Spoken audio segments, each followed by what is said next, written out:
Now there is a melody, a pure orchestral song, known and loved to the outermost reaches of the civilized world. In fact, to many people, this series of notes is almost synonymous with the word melody. Its immediacy of appeal, its rising and falling line, its yearning and resignation, all these have identified it as the essence of late Romanticism. Almost everyone agrees that Tchaikovsky was a surpassing tunesmith, a shaper of melody second to none. But some musical highbrows delight in asking the barbed question, is Tchaikovsky really a symphonist? Since he is so great a melodist, why didn't he stick to writing songs, or at best opera? What is this song we have just heard doing in a symphony anyway? Is it really a symphonic theme? One is obliged to answer no. It never gets developed in a proper symphonic way, or in any way for that matter. It appears as the second theme in the first movement and reappears dutifully in the recapitulation. That is all. Does that make it symphonic material? No. Then is this Pathétique really a symphony? Yes. Let us see why. Actually, if we browse through the work, we find that this is the only melody that is not really thematic in a symphonic sense. All the others partake much more of the nature of symphonic themes. That is, they are based on short motives or figures which can be altered in endless ways to effect a symphonic metamorphosis. They are not simply tunes that you go out whistling. Look at the slow introduction, for instance.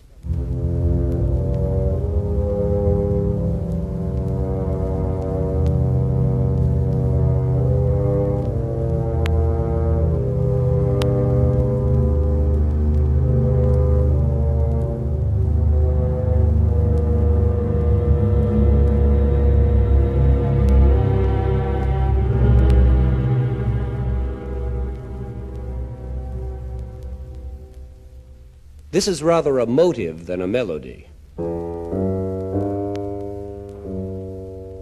A motive that repeats in an ascending way.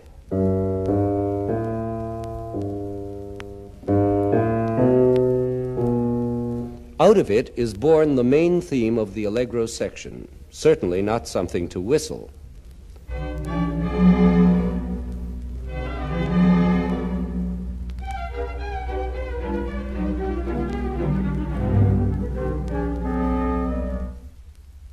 Skipping for the moment over the second theme, the beautiful melody we have already discussed, we come upon a development section devoted almost entirely to the motives of the first theme.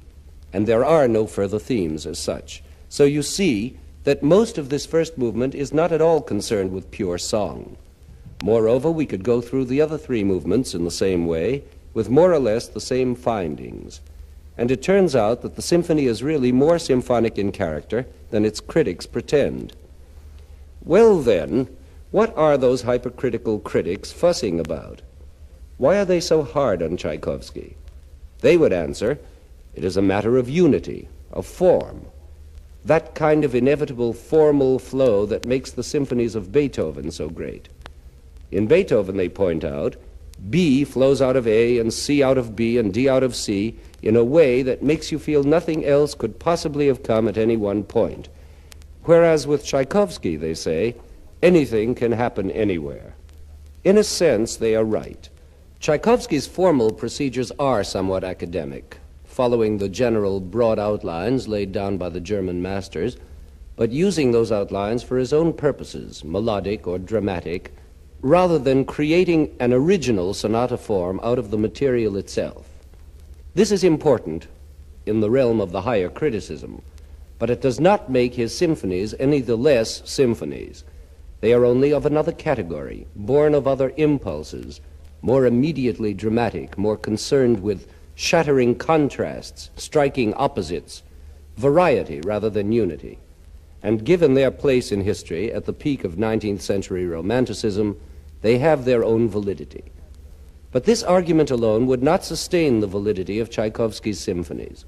No matter how one argues, there must always be unity, some element of real form, the sense of going forward, that makes any good symphony a kind of single journey through time. And this Tchaikovsky has, but in his own way. What really binds these four movements of the Pathétique together into one unit is the inner relation of all the material, the Brotherhood of Themes. There are several distinct elements that unite the material in this work, and the chief one is the constant use of simple scales, up or down, but mostly down, which is natural, I suppose, in a so-called pathetic piece. I was amazed when I first studied this work to find how much of the symphony is derived from scales. Out of them grow themes, motives, figurations, counterpoint, bass lines, and even tunes. Going back to the very beginning, we find that the slow introduction immediately presents a scale-wise motive. And this motive ascends scale-wise, as we noted before. When this motive turns into the main theme, its progress is continued by pure 8-note descending scales.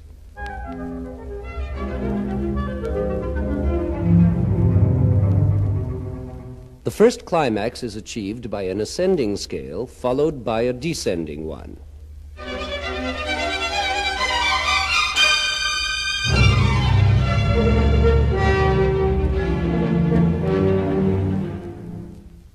Now there comes an episode in which the descending scale is again the controlling factor, alternating between the bass and the treble.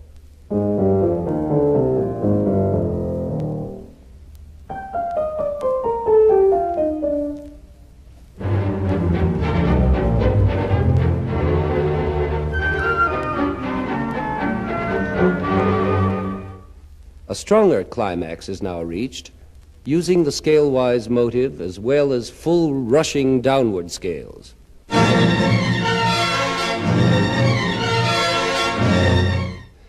When all this scaly fury has finally subsided, we are ready for the introduction of our famous popular song theme.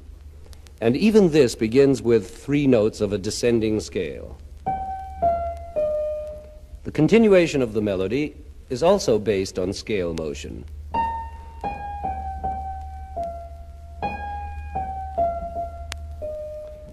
Now comes a bridge passage with more pulse, and this time ascending scales are the chief material.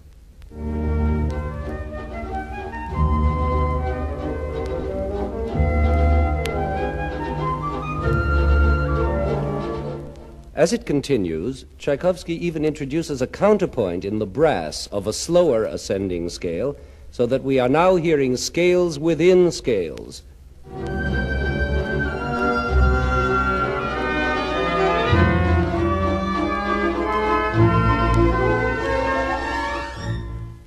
The exposition of themes is now complete, and it seems that we have heard nothing but scales.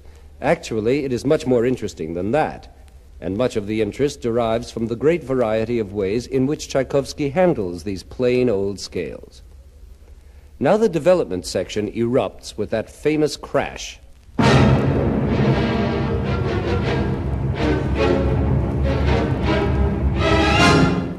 And Tchaikovsky begins to develop his first theme. You remember it? By making a fugue-like passage out of it, but in doing so, he employs as his counter-subject, you guessed it, a scale. This whole fugato, in fact, is built on climbing scale motion.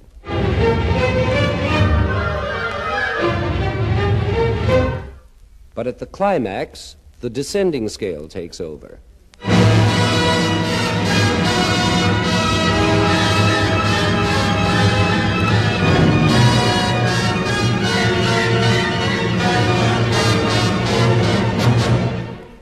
One could go on this way, finding endless uses of the scale throughout the movement, but I think the point is already clear enough. Let us only note the ostinato scale, played by the plucked strings at the close of the movement, as a kind of tranquil final statement under a brass chorale.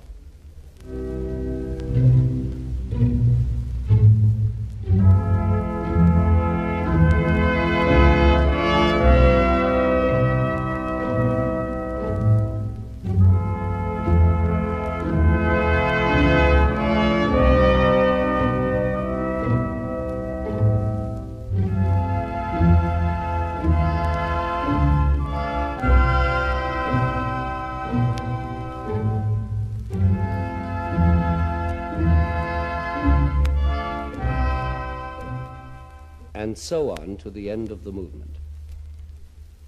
Now one would think that Tchaikovsky had really exploited the device of scales to his satisfaction and that of the hearers.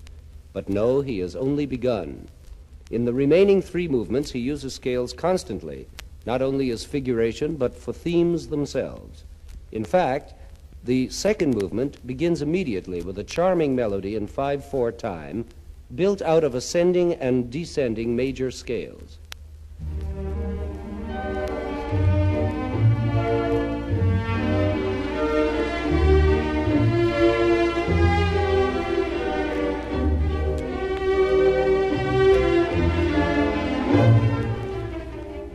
Later, he accompanies the already scaly theme with faster scales pizzicato.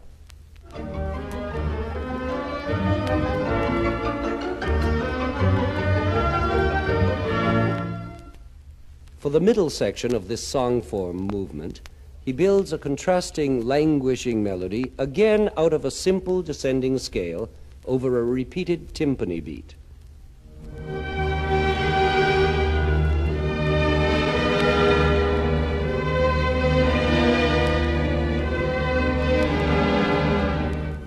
The coda of this movement is almost an exercise in scales, descending ones of a sustained nature in the winds against climbing ones more flowing in the strings.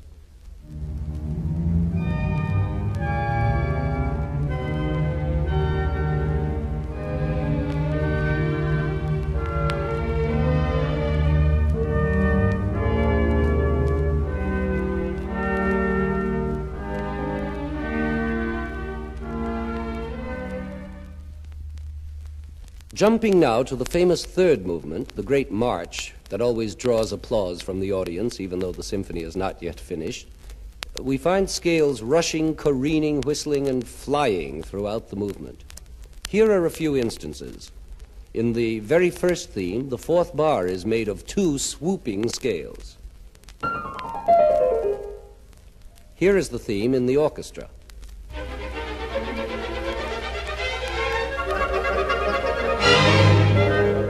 Later, he uses that scale this way.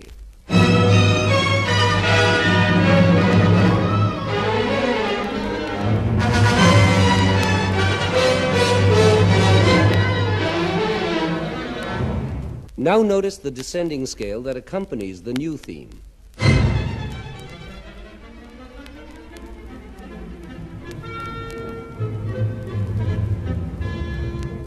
Then the veritable hurricane of scales at the climax.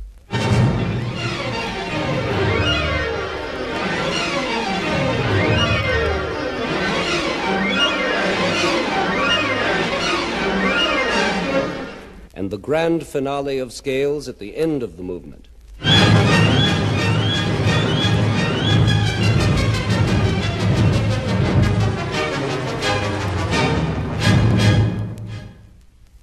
If this is beginning to sound to you like a symphony of scales, you must remember that I am picking out only the passages relevant to the point I am making, and rather than condemn Tchaikovsky for his primitive materials, we should admire and praise him for the ingenuity with which he handles it in diverse ways. Perhaps the most admirable example of this is to be found in the wonderful last movement, the lamenting Adagio, which gives the symphony its nom de guerre of Pathétique. It was bold and brave of Tchaikovsky to end a symphony with a tragic, slow movement, and perhaps it was willful and arbitrary too, but it works, and it works in an amazingly effective way. And one of the reasons that this finale does not seem like a separate entity, despite its unprecedented tempo and position, is that it is bound to its fellow movements by the same use of scale-wise motion. It is awesome to consider what Tchaikovsky could make from the scales practiced every day by pianists and singers and violinists. A dramatic first movement, a gracious and wistful second, a brilliant march, and now this heartbreaking dirge. This dirge is constructed around 2 themes, both of them born of the descending scale, which, as we said earlier, is the natural direction for scales to take in a pathetic symphony. The first theme is this.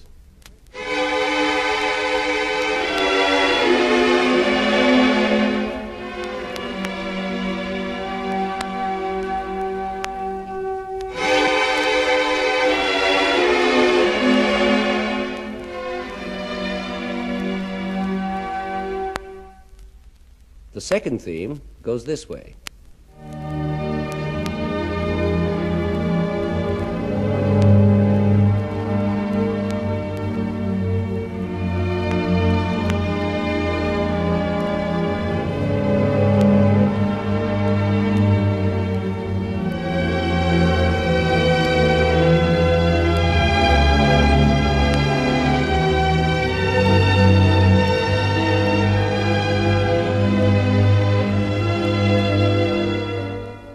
Both themes are made of the downward scale, yet how different they are.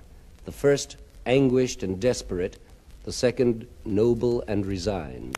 Between them and around them, other scale passages abound, gloomy ones, singing ones, plaintive ones. We might quote only the climactic section before the reprise or recapitulation, in which the scales gain speed until they become a whirlwind, much as they did in the preceding march movement.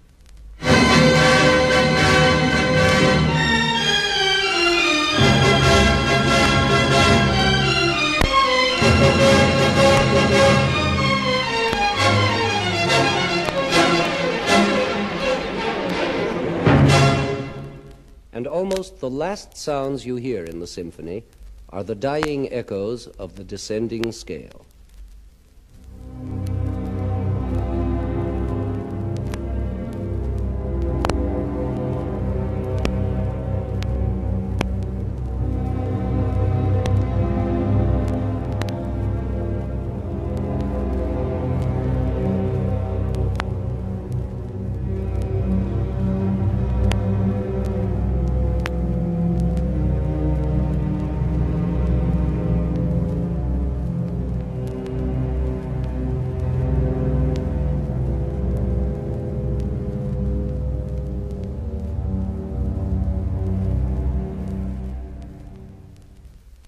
Now, I don't want to give you the impression that scales are the only unifying force in this work. There are others, chief among them the fresh and original use of the interval of the fourth. This is an interval that is very common in Western music, almost basic, we might say, since the two tones involved have a strong diatonic relationship.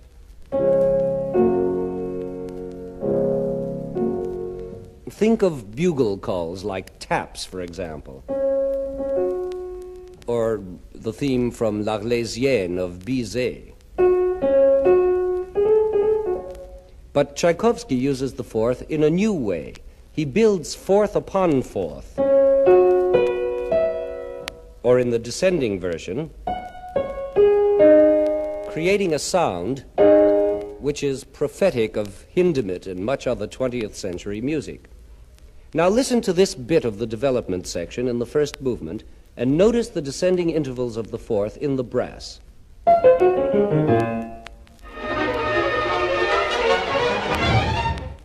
Did you hear the fourths? This has always impressed me as brilliantly original on Tchaikovsky's part. But he is not content to use it only in one place. He has used these fourth constructions as a unifying factor throughout the work. In the reprise of this movement, the following passionate section occurs, building to its climax by ascending fourths.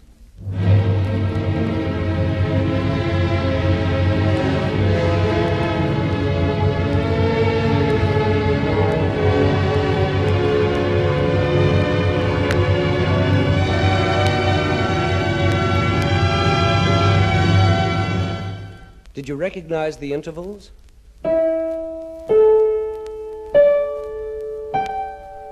On these intervals of the fourth, he builds his motive.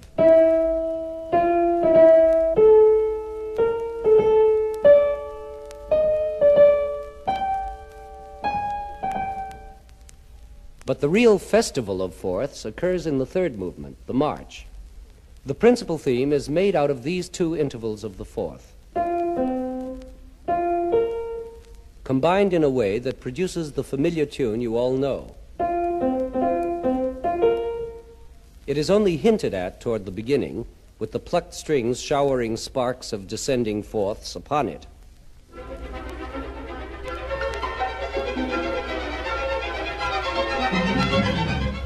But later it appears as a full marching tune.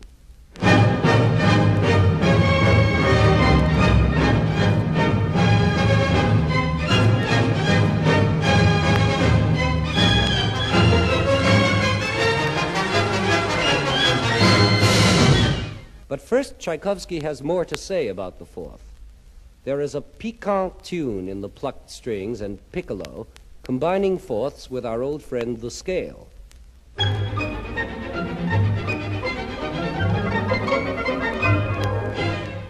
You see how he piles up three intervals of the fourth like blocks to make this odd sound.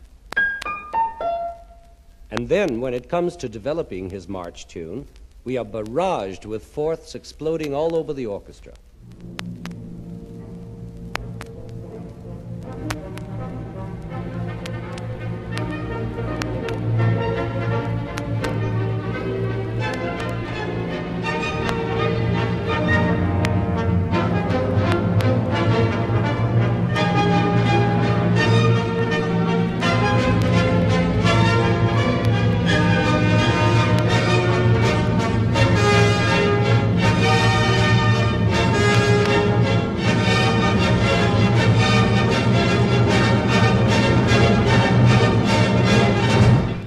It is as if he is erecting great pyramids of fourths. One of the more subtle uses of the fourth occurs in the last movement, in which both themes are written so that they lie within that interval. The first theme, for instance, has for its extremities these two notes, which spell out a fourth. And the same is true for the second theme, which lies between these two poles, again a fourth apart. We could go on multiplying these examples, but this record has a time limit. One should mention, however, a few other unifying forces in this strange and powerful work. The constant use of the dark colors of violas, celli, bassoons, and low horns in a special mournful way which gives the work an extra pathos. Again, one could speak of the persistent use of dissonance, which spreads pain throughout the music. There are many others, too technical to go into here, but even what we have studied so far should arm us against those attackers of Tchaikovsky who refuse to admit him as a symphonist. After all, the sense of form is a delicate and elusive thing, and operates in many different ways. Tchaikovsky's way to unity may not be Beethoven's, but it is nonetheless valid, communicative, and deeply moving.